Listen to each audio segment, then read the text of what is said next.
बंकटलाल, कसला घोर लागून राहिला तुला?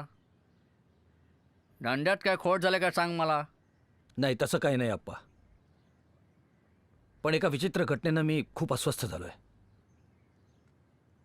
जळी स्थळी काष्ठी पाषाणी मला फक्त तो तरुण योगी दिसतोय.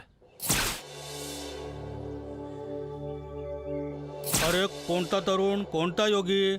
बंकटलाल, असं घडलं तरी काय सांग मला. आप्पा, देवीदासच्या घरी त्याच्या मुलाच्या ऋतुशांतीच्या समारंभात एका विलक्षण घटनेची प्रचिती मला आली. साक्षात ईश्वरी अवतार होता तो. अरे तू आणि मी वेगळा का आहे? या भूतलावरची आपण लेकरे सारी. तो तरुण योगी, त्याची माझी नजरभेट झाली. पाणी गढूळ नाही, आपलं मन गढूळ झालंय. मन बदला, मन बदला, गढूळपणा गळून पडेल. तेव्हापासून मी त्याच्या भेटीसाठी व्याकुळ आहे, पण त्या दिवसापासून तो अदृश्य आहे. बंकटा, नशिबान आहेस रे बाबा. दिव्यत्वाचं दर्शन घडायला नशीब लागतं बाबा.